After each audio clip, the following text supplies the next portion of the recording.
Welcome to Primary Care Conversations with Christine and Jeff, providing valuable and engaging pearls of wisdom on a broad range of topics relevant to your practice. Now join your hosts, Dr. Christine Palmay and Dr. Jeffrey Habert, as they guide you through the ever-evolving world of primary care.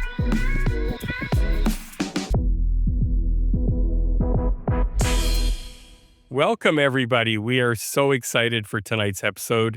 I am Jeff Habert, and with me is my co-host, Christine Palmay. Hola. And we are so excited to have with us Dr. Megha Poddar. I'm sure many of our listeners know Megha. Megha is an endocrinologist and an obesity specialist, works in Ontario and British Columbia, national speaker, educator, also a co-author in the well-respected Canadian obesity guidelines.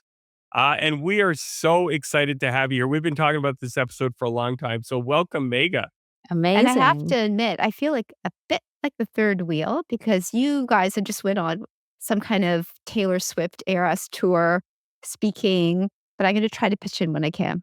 Oh, I'm sure. So, Christine, the point we made on our little tour is that obesity is a treatment for primary care physicians. Yeah.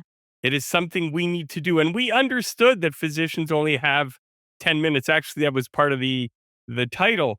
But it's important for us to know what we have to do because we all have so many patients with obesity. So, I'll kick it off with you, Megha. First of all, talk to us about the demographics of obesity in Canada and tell me what obesity really is. Yeah, for sure. Thanks so much for having me, guys. This is going to be tons of fun. I think we all have seen obesity in some respect, whether it's in us personally, an immediate family member, but definitely in our own offices if you're a healthcare provider. About 1 in 4 adult Canadians are currently living with obesity, 1 in 3 if you count overweight and obesity.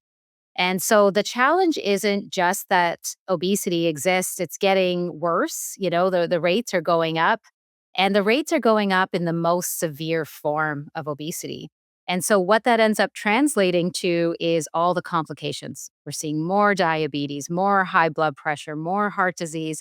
Our healthcare system is obviously seeing the burden of that, and we're trying to pick up all the pieces by managing downstream complications. But we're forgetting, hey, maybe there's a root cause for all of these metabolic, issues. And that's the obesity itself.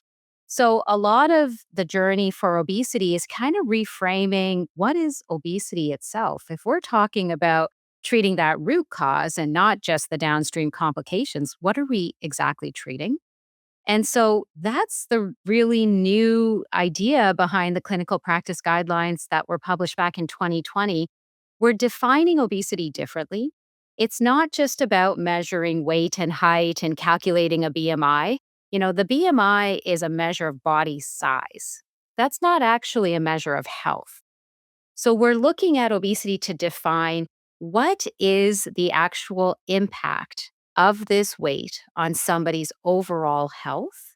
And it's defined as a chronic progressive medical condition that is caused by inflammatory adipose tissue that's leading to an impairment in either metabolic health or mental health or physical health.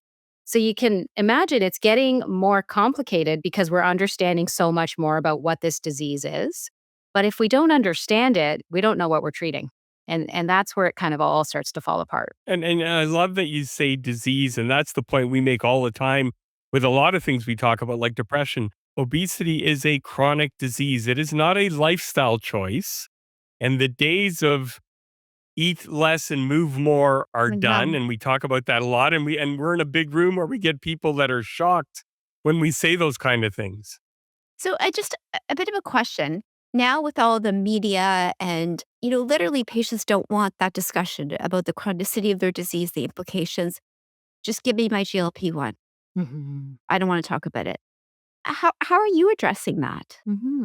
I love that you asked that because it's often the elephant in the room, right? Never before have we as healthcare providers had patients come and ask us for a medication, right? We've never had that. And so now that it's happening, we're kind of taken off guard. And I think the important part of this conversation is understanding, well, why is that happening? And the true reality behind why that's happening is because obesity is one of the only medical issues where you wear it. Everyone can see that you have this challenge, and truthfully, you're still judged because of it. There's a huge amount of bias and stigma that still lives with this state of obesity, and it lives with body size in general, but certainly with obesity.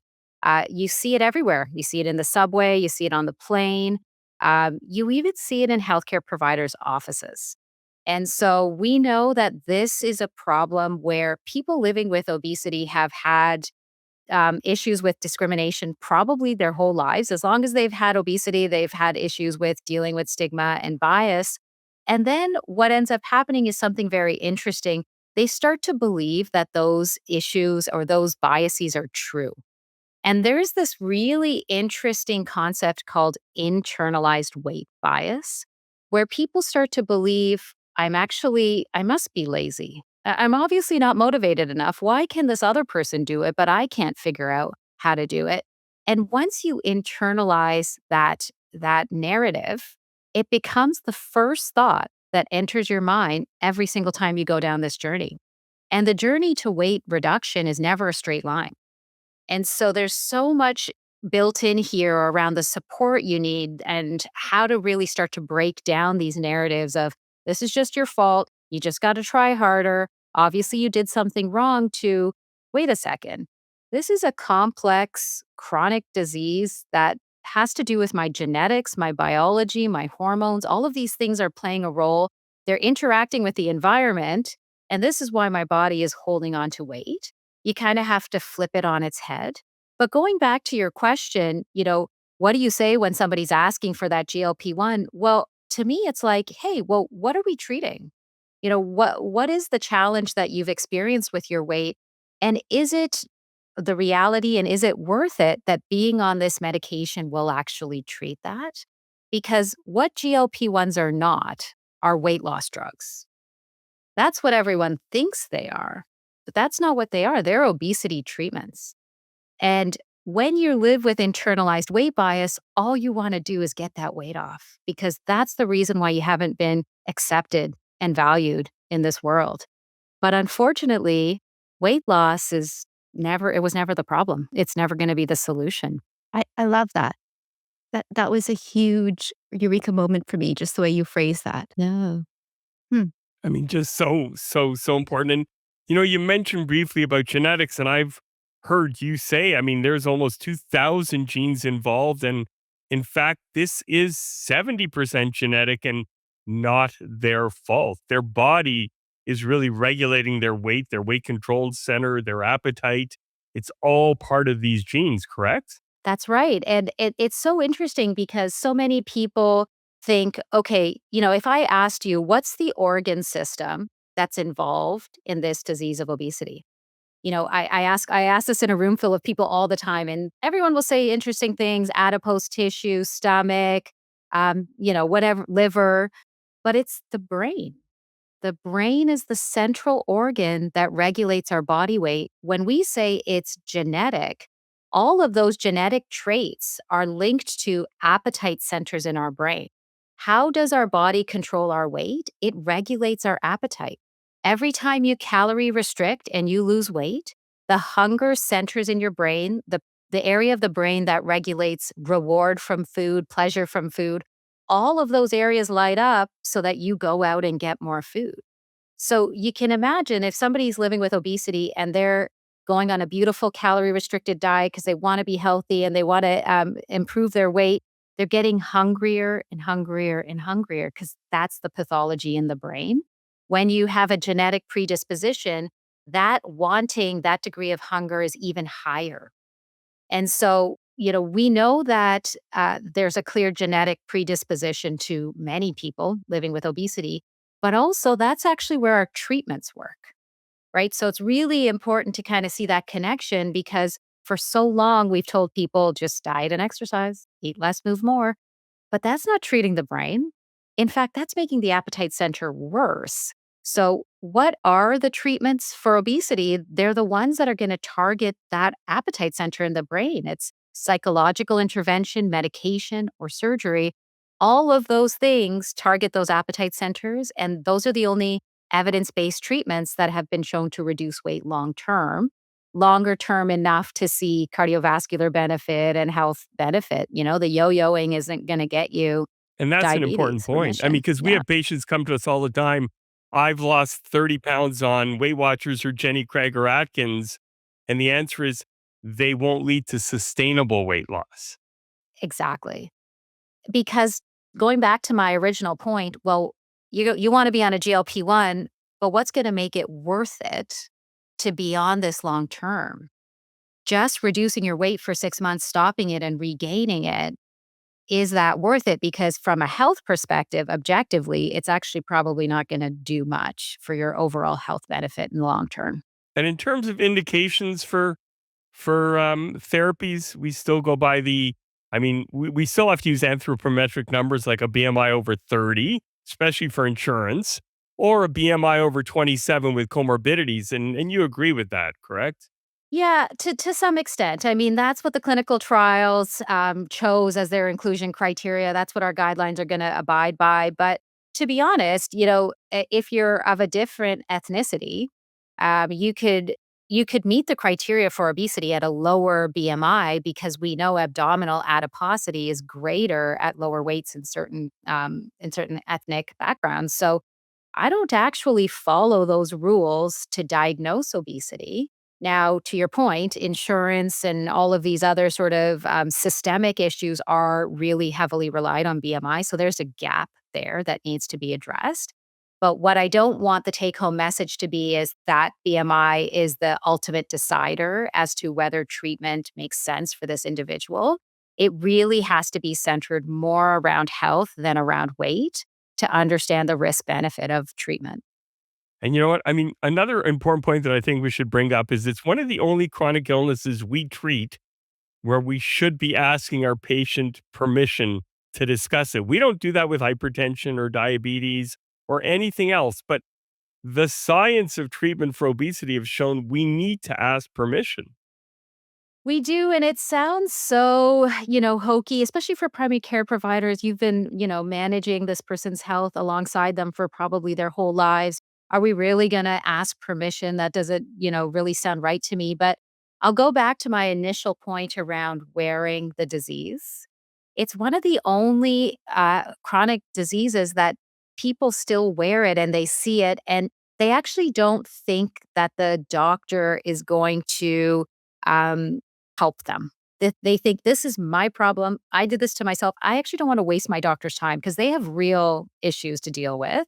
I don't think, this is a me thing, not a them thing. And so we actually need to invite our patients in to say, hey, this is a me and you thing, actually. And all of the things that we talk about surrounding your health, this plays a role in it. And I'm here to help and support. I'll also say, as an endocrinologist and obesity doc, patients are referred into my office and they've had tons of negative experiences with their doctors. Maybe not primary care, but just the healthcare system in general. And the resilience for these folks to still be willing to speak with me, a brand new person they've never met before, be vulnerable, do all the things, you got to ask permission to just get the guard down because I promise you, they're just waiting. They're just waiting for you to say, just diet and exercise. Well, have you tried this diet? Well, have you tried this exercise? Because that's what they've heard a million times. And so I promise you, it's a two-way street. When you ask permission, that relationship, the therapeutic window just massively opens. And you know what? Just to be clear before we finish, we are not at all saying diet and exercise isn't important. It is so important for the brain, for the heart, for the other organs. So we're not throwing that out. We're saying they don't lead to sustainable weight loss. I just want to make that clear. Yeah, the way we actually frame that, and thank you for saying that because so often we get misunderstood. It's that true treatment that would target the brain will improve the appetite centers in the brain to allow you to then engage in the exercise and the dietary plan that you're trying to do for your health and your sleep and your mood and all those other benefits. But you can imagine if you're not targeting the appetite system and you're hungry all the time, then it doesn't matter what kind of diet you're prescribed or you're trying to do, that's not actually the problem or the solution. It's the outcome of successful treatment in obesity. But it is critical to have support around nutrition and lifestyle changes for those outcomes. It's just that so often we start there and stop there, and that's why we're not successful. Hi, that was great. Thank you so, so much, Megha. Christine, I'll let you close it off. My goodness, I've just been illuminated. I think I'm going to be using different phrases when I come into the office. But thank you so much, Megha. We're going to have you back, whether you know it. Well, now you do, because we have so much more to talk about, and these clips are insufficient. So thank you for your time, and we will uh, reconvene with part 2. See you later. Have a Thanks, good day. everyone.